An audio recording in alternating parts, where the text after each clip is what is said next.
Ezekiel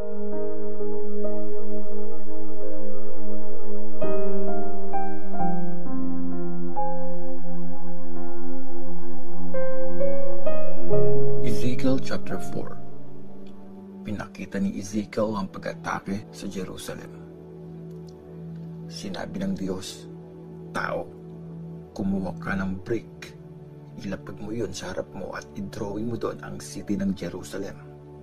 Tapos, i-demo mo yung pag-atake sa Jerusalem. Lusubin mo yung brick na parang city talaga yon. Magtayo ka ng pader sa paligid nun. Tapos, tambakan mo ng lupa yung tabi.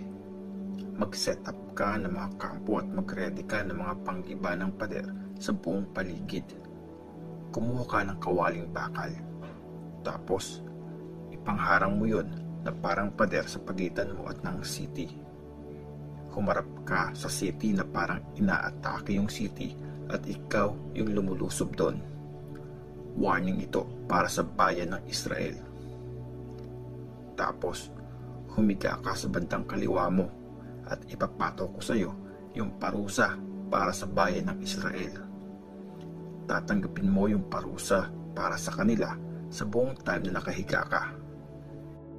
Hihiga ka doon ng 390 days. Kapareho yun ang bilang ng taon na paparusahan sila. Ganon katagal mo tatanggapin ang parusa para sa bayan ng Israel. Tapos, hihiga ka ulit, pero sa kanan mo naman, at tatanggapin mo ang parusa sa bayan ng Judah. 40 days kang hihiga, isang araw para sa bawat year ng parusa. Titigan mo ng masama ang brick na nagre-represent sa Jerusalem. Itaas mo ang kamao mo sa city at magsalita ka laban doon. Itatali kita para hindi ka mag-iba-iba ng higa hanggat hindi ka patapos sa pag-atake. Tapos, kumuha ka ng wheat, barley, beans, peas, at iba pang mga butil. Paghalu-haluin mo yon at gumawa ka ng tinapay. Yan ang kakainin mo sa buong 390 days na nakahiga ka sa kaliwang side mo. May sukat ang kakainin mo kada araw. Halos 1/4 na kilo lang. Kakain ka lang sa nakaset na oras. May sukat din ang iinumin mo. 2 baso lang kada araw. Dumi ng tao yung gagamitin mong panggatong pag niluto mo na yung tinapay. Kainin mo yon ang nakikita ng lahat. Ganyan kakainin ng mga Israelites ang mga pagkain marumi ayon sa law pag tinabay ko na sila sa ibang mga bansa. Sumagot ako, "Pero Lord God, never pa akong gumawa na ng paparumi sa akin. Simula pagkabata hanggang ngayon, never akong kumain ng hayop na kusang namatay o pinatay ng mabangis na hayop. Hindi pa ako tumikim ng pagkain na kinoconsider na marumi." Kaya sinabi niya sa akin, "Sige, dumi na lang ng baka ang gamitin mong panggatong sa pang-bake ng tinapay, imbes na dumi ng tao." At sinabi pa niya, "Tao, tingnan mo, puputulin ko ang supply ng pagkain sa Jerusalem.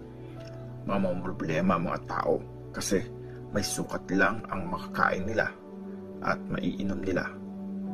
Mauubusan sila ng pagkain at tubig at matutulala na lang sila sa sobrang takot. Unti-unti silang manghihina dahil sa parusa sa mga kasalanan nila." Ezekiel chapter 5. Ginupit ni Ezekiel ang buhok niya. Sinabi sa akin ni Lord, "Tao, kumuha ka ng matalas na espada. Ipang-ahit mo yon sa ulo mo at balbas. Tapos, timbangin mo yung mga buhok na yon at i-divide mo sa 3. Sunugin mo yung isang hati ng buhok doon sa gitna ng city pag natapos na yung paglusob. Yung isa naman, putol-putulin mo gamit ang espada habang naglalakad ka sa paligid ng city. Tapos, yung natitirang 1/3, ihagis mo sa hangin at hahabulin ko yon ng espada. Mag-iwan ka ng konting buhok at itali mo yon sa laylayan ng suot mo. Tapos, kumuha ka ulit ng konti sa mga buhok na yon, ihagis mo sa apoy at hayaan mo lang na masunog. Kakalat ang apoy at yun ang susunog sa buong bayan ng Israel. Sinabi pa ni Lord God, tingnan mo ang Jerusalem. Nilagay ko siya sa gitna ng mundo. Napapaligiran siya ng lahat ng bansa. Pero sumuway siya sa mga utos ko. Mas masama pa siya kesa sa ibang mga bansa. Mas hindi sumusunod kesa sa ibang bayan. Pinaliwala ng Jerusalem ang mga utos ko at ayaw nilang sundin ang batas ko. Kaya makinig ka, Jerusalem, sa sinasabi ni Lord God. Mas magulo ka pa kaysa sa mga bansa sa paligid mo. Hindi mo sinunod ang utos ko at ayaw mong sundin ang batas ko. Ni hindi mo nga rin masunod yung batas ng ibang mga bansa. Kaya sinasabi ko sa iyo na akong si Lord God ay kaaway mo. Hahatulan kita na nakikita ng lahat ng bansa.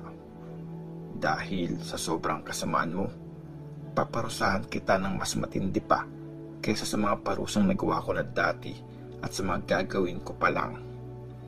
Kakainin ng mga magulang dyan sa city mo ang mga anak nila at kakainin ng mga anak ang mga magulang nila. Paparusahan ko kayo at yung mga makakasurvive, ikakalat ko sa ibang lugar. Ako si Lord God, ang buhay na Diyos at sinusumpa ko na ibabagsak ko kayo. Dinumihan nyo ang temple ko nung gumawa kayo ng masasama at mga nakakadiring bagay. Kaya ibabagsak ko kayo.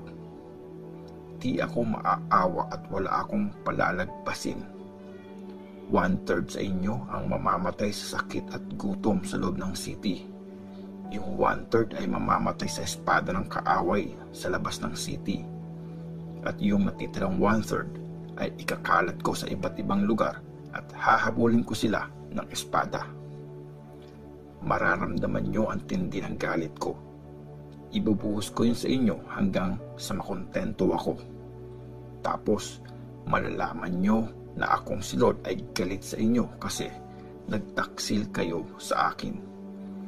Pababayaan ko kayo at pagtatawanan kayo ng mga taong mapapadaan galing sa mga bansang nakapaligid sa inyo. Pag naparusahan ko na kayo dahil sa tindi ng galit ko, matatakot at mawawarningan ang mga bansa sa paligid nyo. Pagtatawanan nila kayo at mamaliitin, akong si Lord ang may sabi nito. Gugutumin ko kayo, puputulin ko ang supply nyo ng pagkain, sasakit ang tiyan nyo sa sobrang gutom na para kayong pinana ng matatalas na araw. Magpapadala ako ng taggutom at mababangis na hayop na papatay sa mga anak nyo. Magpapadala din ako ng sakit, karahasan at mga gera para mamatay kayo. Ako si Lord ang may sabi nito.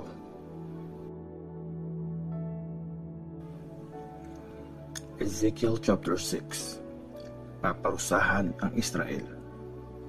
Sinabi ni Lord sa akin, tao, humarap ka sa mga bundok ng Israel at magsalita ka laban sa kanila. Sabihin mo sa mga bundok ng Israel na ito ang pinapasabi ni Lord God. Ako si Lord God ang nagsasabi nito sa mga bundok at burol, sa mga batis at valley. Ako mismo ang magdadala ng espada na sisira sa matataas na lugar kung saan kayo sumasamba sa mga Diyos-Diyosan. Wala nang pupunta sa mga altar nyo at masisira na ang sunugan ng mga insenso. Papatayin ko ang mga tao sa harap ng mga Diyos-Diyosan nyo. Ikakalat ko ang mga buto nyo sa paligid ng mga altar. Kahit saan kayo tumira, magkikiba ang mga city nyo at mawawasak ang mga lugar na pinagsasambahan nyo. Masisira ang mga altar nyo, matuturog ang mga Diyos-Diyosan, mapuputol ang mga sunugan ng insenso at mauubos lahat ng mga ginawa nyo. Mamamatay ang mga tao sa buong lupain at makikilala nyo na ako si Lord. May mga ititira akong buhay, makakatakas sila sa parusa at kakalat ko sila sa iba't ibang bansa. Magiging biyag sila doon. Habang nandun sila, maaalala nila ako at marirealize nilang pinarusahan ko sila kasi nagtaksil sila at iniwan nila ako kapalit ng mga Diyos-Diyosan.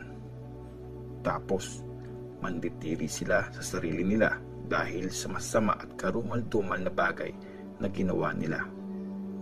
Makikilala nilang ako si Lord at malalaman nilang hindi ako nananakot lang nung sinabi kong paparusahan ko sila. Sabi ni Lord God, suntukin mo yang palad mo, pumadyak ka, humiyaw ka dahil sa masasamang ginawa ng bayan ng Israel. Mamamatay sila sa giyera, sa gutom at sa matinding sakit. Yung mga nasa malayo ay mamamatay sa sakit at yung mga nasa malapit mamamatay sa giyera. Yung mga makakasurvive naman mamamatay sa gutom.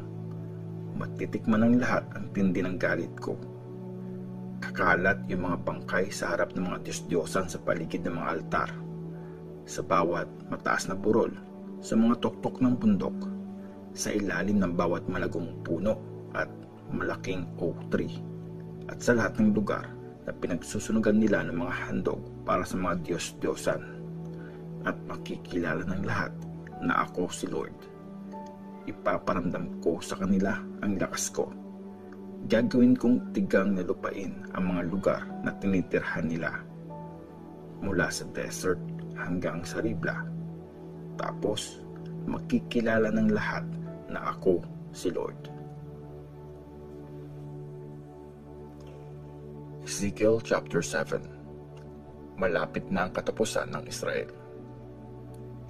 Sinabi ni Lord sa akin, tao, ito ang pinapasabi ni Lord God sa lupain ng Israel.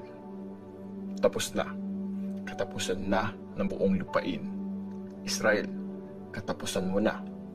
Ipaparamdam ko sa iyo ang galit ko. Hahatulan kita sa mga ginawa mo at paparusahan kita sa lahat ng kasamaan mo. Wala akong palalagpasin. Hindi ako maaawa. Paparusahan ko kayo sa mga nakakagalit na pinaggagawa nyo. Tapos nun, makikilala niyong ako si Lord. Ito ang pinapasabi ni Lord God. Sunod-sunod na disaster. Ayan na, parating na, tapos na, dumating na ang katapusan. Eto na, tapos na kayo. Katapusan nyo na, kayong lahat na nakatira sa lupain. Ito na yung time. Malapit na ang araw na puro kaguluhan. Wala nang mga masayang celebration sa mga bundok. Ibubuhos ko na ang galit ko sa inyo. Matitikman nyo ang lahat ng galit ko. Hahatulan ko kayo base sa mga ginawa nyo at paparusahan ko kayo sa lahat ng kasamaan nyo. Wala akong palalagpasin. Hindi ako maaawa. Paparusahan ko kayo sa mga ginawa nyo, sa napakasamang bagay na pinaggagawa nyo, at makikilala nyo na akong si Lord ang nagpaparusa sa inyo.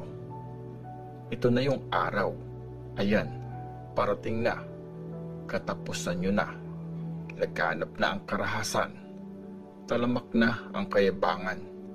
Tumindi pa ang karahasan at lumala ang kasamaan. Wala sa inyong matitirang buhay. Mauubos ang lahat ng pag-aari nyo, kayamanan at kapangyarihan. Dumating na ang oras. Malapit na ang araw. Wala nang saysay, pumili o magbenta. Kasi paparusahan ang lahat. Hindi na mababawi ng mga negosyante ang mga nawala sa kanila kahit mabuhay pa sila. Ma-experience ng lahat ang galit ko. Wala nang bawian yun. Walang makakaligtas kasi masasama sila. Ang parusa sa Israel. Hinipan na ang trumpet. Ready na ang lahat. Pero walang susugod sa giyera kasi babagsak sa lahat ang galit ko. May mga labanan sa labas. Mga sakit at gutom naman sa loob. Lahat ng nasa bukid, mamamatay sa labanan, at lahat ng nasa city mamamatay sa sakit at gutom. Kung may makatakas man, pupunta sila sa mga bundok, parang mga kalapati na nagliparan galing sa mga valley. Mag-iiyakan sila dahil sa mga kasalanan nila. Manghihina ang kamay ng lahat at mangangatog ang mga tuhod. Magdadamit sila ng sako at manginginig ang buong katawan nila. Mahihiya talaga sila at magpapakalbo sila bilang pagluluksa. Itatapon nila sa kalsada ang mga silver nila at ituturing na basura ang mga gold, kasi hindi sila maliligtas ng mga silver at gold sa araw na ibubuhos ni Lord ang galit niya. Hindi sila mapapakain o mapubusog ng mga yun. Actually, yun pa nga ang nagtulak sa kanila para magkasala. Dati, pinagyayabang nila ang mga alahas nila at ginamit nila yon sa paggawa ng mga Diyos-Diyosan na kinagalit ko. Kaya ginawa kong nakakadiri ang mga alahas na yon. Hahayaan kong nakawin yon ng mga dayuhan at kukunin naman sa samang tao lahat ng kayamanan nila at bababuyin nila yon. Hindi ako makikialam at hahayaan kong bastusin nila ang minamahal kong temple. Papasukin yon ng mga magnanakaw at dudungisan. I-ready ang mga kadena. Puro patayan na sa lupain ng Israel. Puno na ng karahasan ang city. Dadalhin ko dito yung mga pinakamasasamang bansa na kukuha sa mga bahay ng mga Israelites. Aalisin ko ang yabang ng mga pinakamalakas dyan at mababastos ang mga lugar na tinuturing nilang banal. Dadating na ang kaguluhan. Maghahanap sila ng peace pero hindi nila yon makikita. Sunod-sunod ang magiging disaster. Tuloy-tuloy din ang dating ng mga bad news. Tatanungin nila ang mga prophet kung anong nakikita nila. Walang maituturo ang mga priest at walang mabibigay na advice ang mga matatanda. Magluluksa ang hari. Mawawalan ng pag-asa ang mga leader at manginginig sa takot ang mga tao sa lupain. Paparusahin ko sila base sa mga ginawa nila at i-judge ko sila base sa pag-judge nila sa iba. At makikilala ng lahat na ako si Lord.